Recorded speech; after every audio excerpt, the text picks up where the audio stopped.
Hi, hello everyone. வணக்கம். நான் உங்க Deepan from Dr. Deepan classes.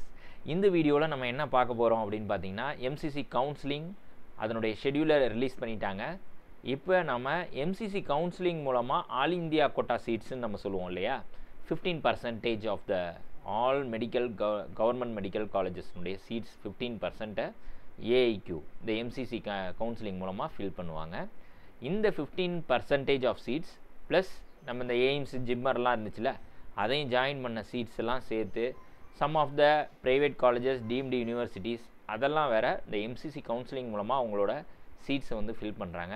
அதெல்லாம் எத்தனை நம்பர் ஆஃப் காலேஜஸ், அவங்களுக்கு நம்ம என்ன கட் ஆஃப் இருந்தால் இதில் நம்ம சீட் கிடைக்கும் அப்படிங்கிறதையும், அண்ட் ஆல்சோ எம்சிசி கவுன்சிலிங் ப்ராசஸில் எத்தனை ரவுண்டு இருக்குது, எப்படி நீங்கள் அப்ரோச் பண்ணலாம் அப்படிங்கிற வியூவையும் இந்த வீடியோவில் நம்ம பார்க்க போகிறோம்.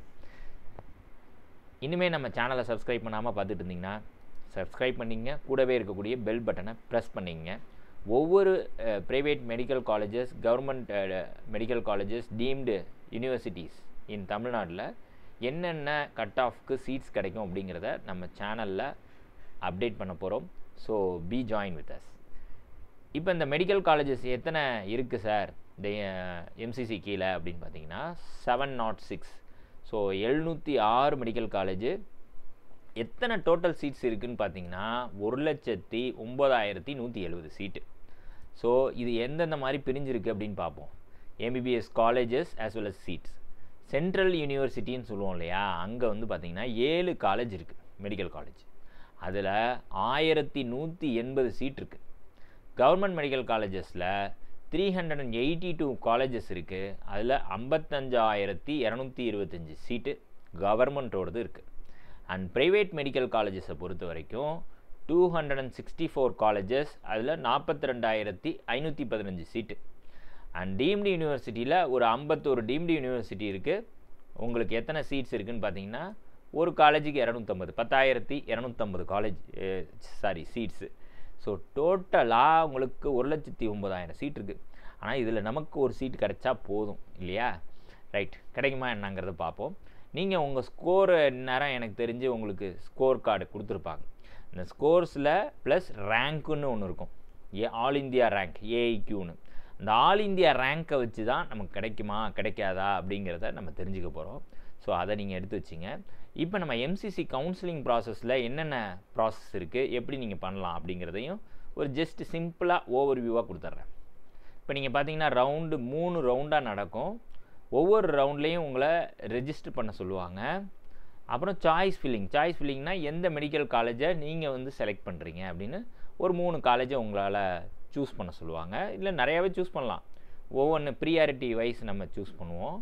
அப்புறம் பார்த்திங்கன்னா அதில் சீட்டு உங்களுக்கு கிடச்சிருச்சுன்னா நீங்கள் போய் ஜாயின் பண்ணலாம். அப்படி இல்லைன்னா இல்லை சார் எனக்கு இந்த காலேஜ் பிடிக்கல அப்படின்னா ஃப்ரீ எக்ஸிட் அப்படிமோ, எந்த பணமும் பெனால்ட்டியும் கட்ட வேண்டியதில்லை, நம்ம வேணான்னு சொல்லிட்டு போயிடலாம். அந்த மாதிரி ஒரு ஆப்ஷன் இருக்கும் ஃபஸ்ட் ரவுண்டில் மட்டும்.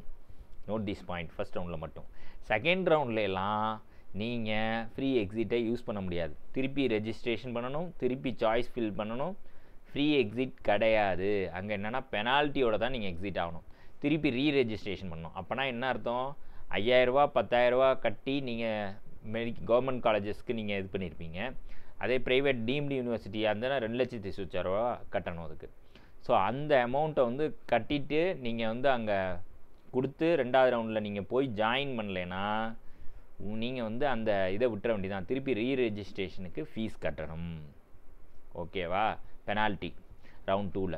அதே ரவுண்ட் 3ல எல்லாம் பார்த்தீங்கன்னா ஸோ அங்கேயும் அப்படி தான், நீங்கள் வந்து ஃப்ரீ எக்ஸிட் அங்கேயும் கிடையாது. திருப்பி ரெஜிஸ்ட்ரேஷன் பண்ணி சாய்ஸ் ஃபில்லிங் பண்ணி நீங்கள் கலந்துக்க வேண்டியது தான். சீட் அலாட் ஆகிடுச்சுன்னா நீங்கள் போய் அங்கே ஜாயின் பண்ணிட்டீங்கன்னா அதோட நீங்கள் அந்த கவுன்சிலிங் ப்ராசஸ்லேருந்து வெளியில் வந்துட வேண்டியதான். ஏன்னா சீட் கிடச்சிருச்சு உங்களுக்கு இல்லையா? அண்ட் தென் ஸ்ட்ரே வேக்கன்சி ரவுண்டுன்னு லாஸ்ட் ரவுண்டு அது. அதில் மட்டும் நீங்கள் வந்து அந்த ஃப்ரீ எக்ஸிட்டு அல்லது எக்ஸிட்டே கிடையாது, போய் ஜாயின் பண்ணிட வேண்டியதான். அப்படி ஜாயின் பண்ணல அப்படின்னா டிபார் பண்ணிடுவாங்க. நீட் யூஜிக்கே 1 வருஷத்துக்கு நீங்கள் வந்து என்ன பண்ண முடியாது, எக்ஸாம் வந்து அட்டன் பண்ணி நீங்கள் கவுன்சிலிங் ப்ராசஸில் ஜாயின் பண்ணிக்க முடியாது. So be careful. அதுக்காக தான் நம்ம வந்து இந்த வீடியோவே போட்டோம்.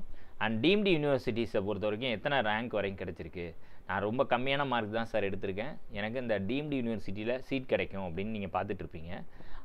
கிடைக்குமா அப்படின்னு அவங்களுக்காக இந்த ஸ்லைடு. இப்போ நீங்கள் பார்த்தீங்கன்னா கஸ்தூரிபாய் காந்தி மெடிக்கல் காலேஜ் மணிப்பாலில் இருக்குது. ஸோ அதுக்கு வந்து க்ளோசிங் ரேங்க் அப்படின்னு பார்த்தோம்னா 51,200 ஆல் இந்தியா ரேங்க், இது ஏஐக்யூன்னு போடுற ரேங்க்.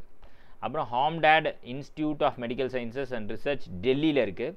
ஸோ அவங்க இதில் எவ்வளோ சார்னு பார்த்தீங்கன்னா 59,571 ரேங்க்கு.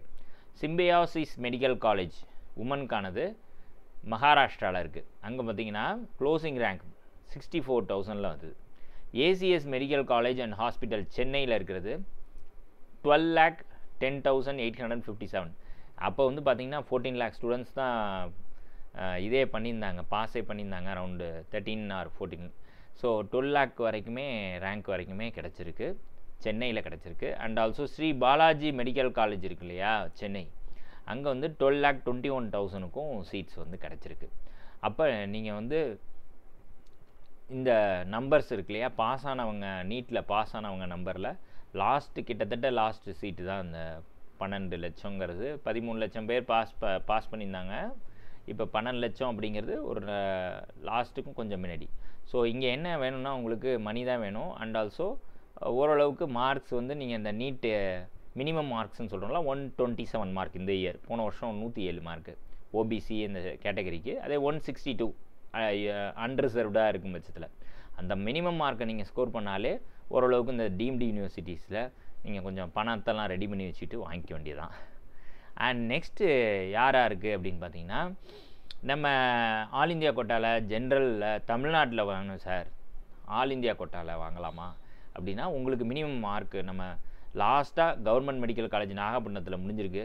ஆல் இந்தியா கோட்டாவில் எவ்வளோ ரேங்க் கிடச்சிருக்குன்னா 23,674. இதுதான் closing rank. So government medical colleges தமிழ்நாட்டில் நிறையா இருக்குது. அதில் லாஸ்ட்டாக முடிஞ்சது என்னென்னா 23,674 ரேங்க் வரைக்கும் கிடச்சிருக்கு ஆல் இந்தியா கோட்டா மூலமாக. அப்போனா நீங்கள் அந்த 23,674 ஆல் இந்தியா ரேங்க்குள்ளே நீங்கள் இருந்தீங்கன்னா உங்களுக்கு இங்கேயே நீங்கள் ஏஐக்யூவில் சீட் எடுக்கிறதுக்கு வாய்ப்பு இருக்குது. அண்டு நாகாலாந்து இன்ஸ்டியூட்டுன்னு சொல்லுவோம், இது எங்கே இருக்குன்னா கொஹிமாவில் இருக்குது, நாகாலாண்டில் கேபிட்டல். அங்கே பார்த்தீங்கன்னா எத்தனாவது க்ளோசிங் ரேங்க்னா 19,396 அந்த ஆல் இந்தியா ரேங்க். அந்த ரேங்க் இருந்துச்சுன்னா ஏஐக்யூ ரேங்க் இருந்துச்சுன்னா அங்கே நாகாலாந்தில் நமக்கு கிடைக்கும். அடுத்ததாக பார்த்தீங்கன்னா இது க்ளோசிங் ரேங்க் வந்து இடபிள்யூஎஸ் கோட்டான்னு சொல்லுவோம்ல, எக்கனாமிக்கலி வீக்கர் செக்ஷன், அவங்களுக்கு இது கவர்மெண்ட் மெடிக்கல் காலேஜ் விஜயநகரம், அங்கே வந்து 21,591 வரைக்கும் கிடச்சிருக்கு. Shahid Hasan Khan Mewati government medical college Nalhar, அங்கே வந்து 25,013 ரேங்க் வரைக்கும் கிடச்சிருக்கு. ஸோ இந்த ரேங்க்கில் இருந்தீங்கன்னா நீங்கள் அந்த பர்டிகுலர் கேட்டகரிக்கு. இப்போ நம்ம ஓபிசி கேட்டகரியை பொறுத்த வரைக்கும் Nagaland institute of medical sciences and research கொஹிமாவில் 19,977 ரேங்க் வரைக்கும் கிடச்சிருக்கு. BPS government medical college for உமனில் 23,675 ஓபிசிக்கு. இது எஸ்சிக்கு வந்து ஆந்திர பிரதேஷ் ஸ்டேட்டில் 1,29,158 ரேங்க் ஆல் இந்தியா ரேங்க்கில் இருக்கிறவங்களுக்கு கிடச்சிருக்கு.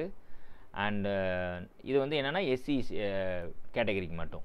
அதே எஸ்டி கேட்டகரி ஸ்டூடெண்ட்ஸ்க்கு வந்து வெஸ்ட் பெங்காலில் 1,69,000 ரேங்க் வரைக்குமே கிடச்சிருக்கு. ஸோ இதெல்லாம் என்னென்னா உங்களுக்கு வெளி மாநிலங்களில் எப்படி இருக்குது அப்படிங்கிற ஒரு அவுட்புட் ஐடியா கிடச்சிருக்கும், என்னென்ன கேட்டகரிக்கு எவ்வளோ மார்க் வரையும் கிடச்சிருக்குன்னு. நம்ம தமிழ்நாடை பொறுத்த வரைக்கும் ஆல் இந்தியா கோட்டாக்குள்ளே நீங்கள் சீட்டு வேணும் அப்படின்னு பார்த்தீங்கன்னா போன வருஷத்தில் நம்ம நாகப்பட்டினம் கவர்மெண்ட் மெடிக்கல் காலேஜில் உங்களுக்கு ஒரு 23,000 ரேங்க்கு அது வரைக்குமே கிடச்சிருக்கு. 23,674 வரைக்குமே கிடச்சிருக்கு. ஸோ அந்த ரேங்க்குள்ளே இருந்தீங்கன்னா நீங்கள் வந்து சேஃபு.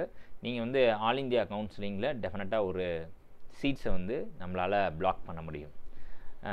ஸ்டூடெண்ட்ஸ், இதில் ஒரு சின்ன ரெக்வஸ்ட்டு, இப்போ நீங்கள் வந்து 0 to 23,000 ரேங்க்குள்ளே நீங்கள் இருக்கும்போது நீங்கள் வந்து ஆல் இந்தியா கோட்டா மூலமாக நீங்கள் சீட்ஸ் எடுங்க.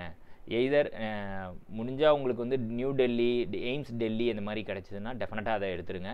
ஜிப்மர், எய்ம்ஸ் இது ரெண்டில் எது கிடச்சாலும் எடுக்கிறது ஒரு ஃபஸ்ட்டு தரமான ஒரு விஷயமா இருக்கும். சரி சார் அது முடிஞ்சிருச்சு, அது கிடைக்கல அப்படின்னா தமிழ்நாட்டில் இருக்கக்கூடிய அந்த 15% சீட்ஸை எல்லாரும் ஃபில் பண்ணுவீங்க. அந்த மூலமாக நீங்கள் ஃபில் பண்ண பாருங்கள். மீதி இருக்கிற சீட்ஸில் நம்ம ஆளுங்க கொஞ்சம் நிறைய பேர் உள்ளர வர்றதுக்கு வாய்ப்பாக இருக்கும். ஸோ நீங்கள் நிறையா மார்க்ஸ் 700 சொச்சம் எடுத்துக்கிட்டு நீங்கள் வந்து இதே இந்த தமிழ்நாடு 85%ல் வந்து ஒரு சீட்டை எடுத்திங்கன்னா மேலே வந்து அவங்களால போக முடியாது. Number of MBBS students from Tamil Nadu அப்படிங்கிறது குறைஞ்சிரும். அதனால் 700க்கு மேலே எடுத்திங்கன்னா டெஃபினட்டாக நீங்கள் எய்ம்ஸை சூஸ் பண்ணுங்கள். எய்ம்ஸு ஜிப்மர் சூஸ் பண்ணுங்கள், பெட்டராக இருக்கும். நிச்சயமாக அங்கே வந்து நீங்கள் படிக்கிறப்ப உங்களுக்கு படித்து முடித்து வெளியில் வரும்போது உங்களோட மார்க்ஸை விட நீங்கள் எங்கே படிச்சிங்க அப்படிங்கிறது டெஃபினட்டாக பேசும். இது வந்து நான் நிறைய டாக்டர்ஸ் இன்ட்ராக்ட் பண்ணும்போது நான் அதை கேள்விப்பட்டது தான். ஜிப்மரில் படிச்சிருக்காங்க, CMC வெள்ளூரில் படிச்சிருக்காங்க அப்படின்னா அது ஒரு கிரேடு. ஸோ அந்த கிரேடை மிஸ் பண்ணிடாதீங்க. மார்க் நிறைய வச்சிங்கன்னா டெஃபினட்டாக எய்ம்ஸ் ஜிப்மர் இதுதான் ஃபஸ்ட்டு. அதுக்கு அடுத்தது தான் நீங்கள் என்ன பண்ணணும்னா மற்ற மெடிக்கல் காலேஜஸை சூஸ் பண்ண பாருங்கள். ஓகே கைஸ், இதன் மூலமாக நீங்கள் லாஸ்ட்டில் கஷ்டப்பட்டுக்கிட்டு இருப்பான், 1 மார்க்லையா 2 மார்க்லையா கிடைக்குமா கிடைக்காதா அப்படிங்கிற மாதிரி அவங்களுக்கெல்லாம் ஒரு வாய்ப்பாக அமையும். அது மட்டும் இல்லை, எய்ம்ஸ் ஜிப்பருங்கிறது வேறு லெவல். ஸோ டெஃபினட்டாக உங்களுக்கு யூஸ்ஃபுல்லாக இருந்திருக்கும் இந்த வீடியோ. இது மட்டும் இல்லாமல் நம்ம சேனலை சப்ஸ்கிரைப் பண்ணிங்க, சப்போர்ட் பண்ணுங்கள். இன்னும் நிறைய வீடியோஸ் உங்களுக்கு யூஸ்ஃபுல்லான வீடியோஸை நான் அடுத்தடுத்த வீடியோவில் கொண்டு வர போகிறோம். அண்ட் மோர் ஓவர் ஒவ்வொரு மெடிக்கல் காலேஜ்லேயும் என்னென்ன கட் ஆஃப் மார்க்குக்கு போன வருஷம் சீட் கிடச்சிருக்கு அப்படிங்கிறதையும் ரேங்க்குக்கு கிடச்சிருக்குங்கிறதையும் அப்டேட் பண்ணுறோம். See you next video. Thank you.